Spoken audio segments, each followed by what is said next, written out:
Yes, people, how's it going? Welcome back to Lily White Lane. Hope you're doing good. Hope that you're all keeping safe and well. And I hope that you're all having a really good Tuesday, wherever you are in the world, and whatever you are planning to get up to today. And you are all very welcome along to your Manchester City versus Tottenham Hotspur debrief. And what an absolutely balmy game of football that was. Goals galore, controversial refereeing decisions, as I say, big missed chances. It had everything at the Etihad on Sunday, and I still can't get my head around how we continuously and constantly and consistently get results against Manchester City. We've been taking more L's recently than Mick Carter and EastEnders, but we still go to the Etihad with an injury-riddled side and come away with a result. They haven't scored a goal at our new stadium. We've been finishing 8th, 6th, 4th. They've been finishing consistently first, winning trebles and trophies. They've played 5 games at our new stadium. We've won all 5 and they haven't scored a goal. How? It just doesn't compute. And even at the Etihad, as I say, we got the result yesterday. A couple of seasons ago, we beat them 3-2. Under Pochettino, we had the 2-1 with the Ericsson goal. We own Manchester City, and I just don't understand how. I don't understand how, Everyone was saying if Spurs play attacking football, it's going to be different. And, deep down, maybe I thought it was. I thought one of the main reasons we've been getting results against Manchester City recently has been because of the style of play we've been playing. Defensive football, park the bus, it's been hard for them to break down. But we went all out attack on Sunday, which I'll get into in a second, which I was very happy about. And we still came away with a fantastic result and fantastic point. It really is crazy. It really is crazy. It's one of those, isn't it? It's one of those. We really are their bogey team. We really are. And it doesn't compute how they've been winning trebles, trophies, and being the best team on planet Earth. And we've been contending for European places every single season. And they just really struggle to get the better of us. And look, they really struggled to get the better of us again on Sunday. And a lot of that, in my opinion, was down to Ange. It was a tactical masterclass from Big Ange. Everyone, opposition fans, Spurs fans, were doubting this man heading into this game. Not doubting his position as Spurs manager. I think that'd be absolutely stupid. But really doubting the style of play, going, should we really, I even heard a lot of Spurs fans going, I understand, play the way we want to, all of that, and all that attack, but should we really go to the Etihad and attack? And I said yes, because we're in phase 1 of a rebuild. When Jurgen Klopp went to Liverpool, he didn't change his system for nobody. They took some heavy defeats, they conceded a fair few goals, but look at the position they're in now. Same with Pep at Manchester City, same with every successful manager in the Premier League. They don't change the system when they first join a club, because they're looking to inbuild that system and instill it into the team. And you look at how fluent those teams are right now. When you look at, Liverpool and Manchester City, they play some liquid football, and hopefully it can be the same for us. And I think it will under Ange Postecoglou. But everyone was doubting him playing attacking football heading into this game, doubting the high line at the Etihad, saying we were going to get battered. Yet he stuck by his principles, and we came away with a massive result and with a better team in the second half. An injury-riddled Spurs side went to the Etihad, played all out attacking football, and came away with a result. You love it. You absolutely love it. The second fantastic decision Ange Postecoglou made was a substitution in the second half, bringing on Pierre-Emile Højbjerg and taking off Bryan Gil. Absolutely superb substitution that changed the game. First half, as I say, we stayed in the game, but we could have quite easily been 3 or 4-1 down. If Doku, as I say, scored that chance where he beat Davies and it came off the bar and the post, if Haaland put away that sitter, we could have been behind by more than 1, yet we weren't. And Ange Postecoglou didn't just, leave it how it is and give it 20 minutes. He saw that. He made a fantastic change, bringing on Højbjerg, taking off Bryan Gil. And that substitution changed the game. We controlled the game more than Man City in the second half, which, pretty much no team does at the Etihad. And we were looking so much more solid in the midfield. Kulusevski was fantastic as an attacking midfielder, but where you benefit from having a player like Kulusevski is, he's so versatile. He can play well in pretty much every position on the field. I wouldn't be opposed to seeing him at right back, over the next few years. So you moving up to the right wing, he's just as good as he was as an attacking midfielder. We put Celso in that James Maddison role, had Højbjerg and Bissouma, as I say, as our 2 midfielders behind him. And it worked so well. It really did. And if he doesn't make that change, Ange Postecoglou will be sitting here now talking about Spurs getting anything out of that game. Probably not. Probably not. We controlled the game more in the second half. We looked more comfortable on the ball.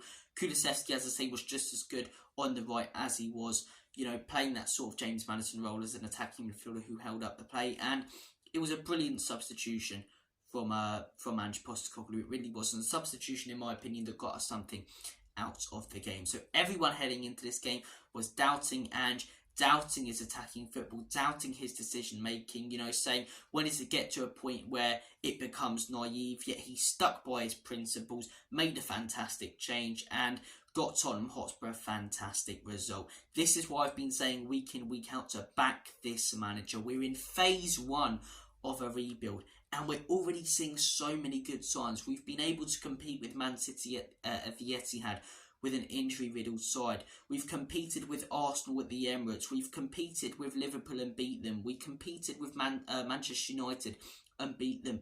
We're playing against the top teams and getting results, and that's what I love to see. The Chelsea game's a very different one as well.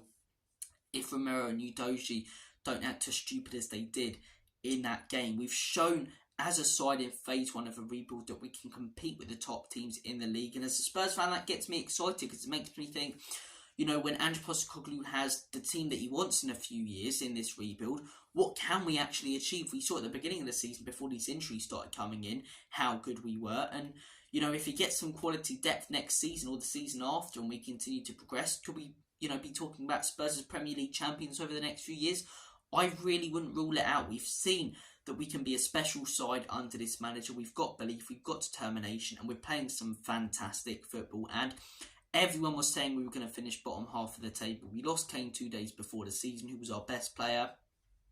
Finished 8th last season, shambles for the club, yet this man's come in, changed the culture. And as I say, if we finish 5th, as I say, people will be saying, oh, it's not fantastic.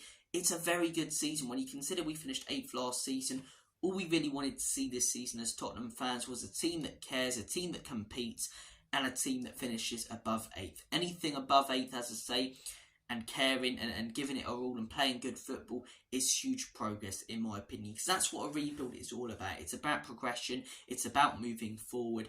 And we're definitely moving forward. I remember some of the games last season when we went to the Etihad. I know we've got this ridiculous record against Man City, but crumbled in the second half. That team didn't crumble. They kept it at 2-1. They came out, got the result. As I say, when we went 3-2 behind on Sunday, they didn't crumble. They kept their heads, and Kulusevski scored that late equaliser. Last season against Arsenal, both times, we were pathetic, especially at the Emirates. Went to the Emirates early this season, played our football and were brave. And that's what I love about this Spurs team. They're not looking scared. They're not looking like they don't want it. Every single game, they're giving their all, which is why it's easy to take defeats against Aston Villa, as I say, last season when we lost 2-0 at home. I was fuming this season. I was like, I'm not as annoyed because I can see the progression. Obviously, should have taken our chances. But the fact we're talking about not taking our chances, whereas last season we weren't even creating any, is progress. That's what it's all about in a rebuild. Phase 1 of a rebuild. We're competing with the top teams. Ange Postecoglou is an absolutely fantastic manager. And I can't wait to see what he's going to achieve in the long term at this football club. Let's talk about a few individual performances on Sunday. Dejan Kulusevski. Oh, this guy is good. This guy is good. And I was getting so annoyed in the summer where so many were saying they wanted him out after one average season. Not even a bad season, as I say. In his worst season in a Spurs shirt, Kulusevski, as I say, was better than around 70% of the wingers in the league. He was still creating chances. He was still scoring goals. And he was injured for a few months. So we've got to factor that in as well.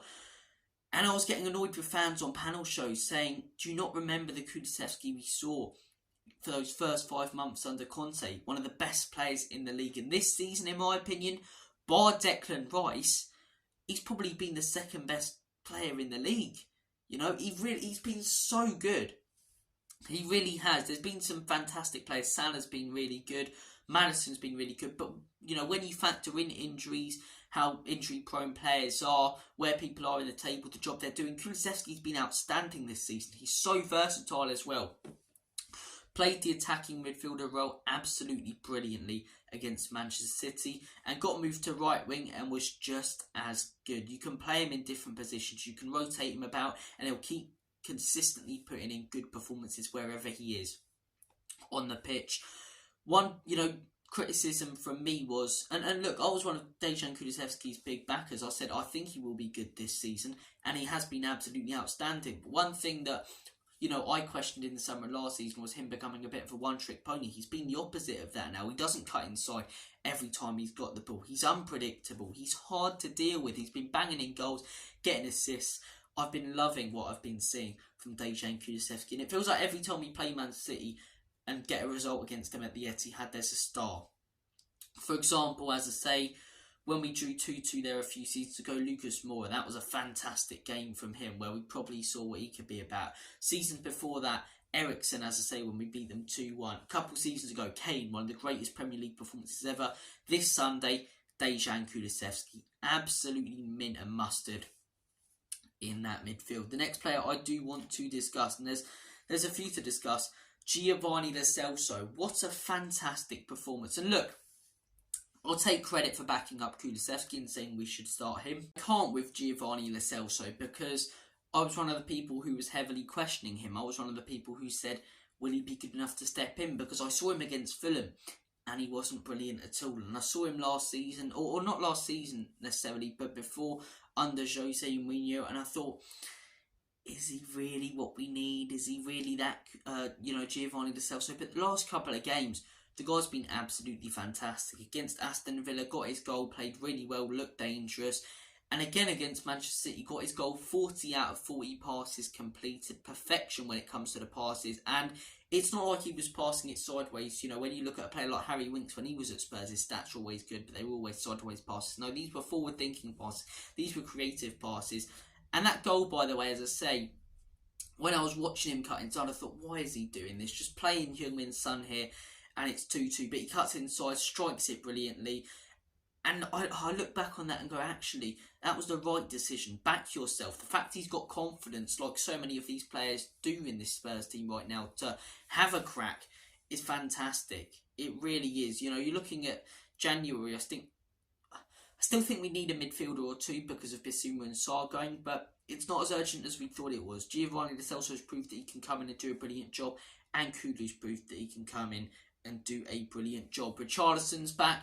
That's another piece of news. As I say, I'd rather probably see him than Hill. Hill's looked dangerous, but he's too lightweight, and it changed the game when he came off against Man City. So it's good to see Richie back. You don't wish injury upon anyone, especially your own players. And I wish him all the best and hope that he can perform. But you guys know my thoughts and opinions on Richie. That's a conversation for another day. Davies, really solid performance from him. People go, you conceded 3. Emerson was poor, and Bissouma was at fault for one of our goals. Yeah. But Ben Davies was brilliant.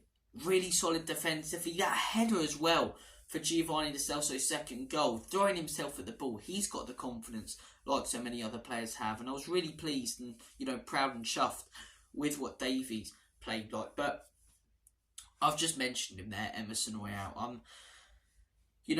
He gives it effort, but so does Bob down at Sunday League when he plays centre-back every Sunday. It don't mean I want him playing at Spurs if he's a nice guy and gives it his all. I think the guy just isn't good enough. You play him on the left, he's not good enough. You play him on the right, he's not good enough. He can't defend, he can't attack. But he's our right back. So, I'll back him when he plays, but for me, I'm not looking... Over the last few months and that, when I've seen Royale, I was like, okay, Royale can do a job. Now I'm just looking at that thinking, he can't do a job. I know he's been playing out of position a bit recently, but so's Davies, and he's usually stepped up. And other players like Kulusevski, the fact he can't adapt or be versatile shows that he's not that good anyway. And even, when he's been at right back, he hasn't been outstanding. I wish him all the best in his future. He comes across as a really nice guy and someone who wants to improve his own game, but he's just not good enough. He's just not good enough, in my opinion. Look, those are the individual performances we've discussed. We've talked about Ange's tactical masterclass. Let me know your thoughts and opinions coming out of Sunday's game. Big game on Thursday for Tottenham as well. I want to hear your score predictions for that. Match preview should be out tomorrow. We'll have to wait and see about that. But look, guys, this is the end of your debrief. Thank you for watching. I do apologise it's a day later. I was busy as hell at work yesterday and wasn't able to to get a video out. But look, better late than ever, eh? Better late than ever. Thank you for watching. Take care. All the best. Have a smashing day. And as always, Comedy Spurs. Enoch can leave you out in Big Ange. We trust.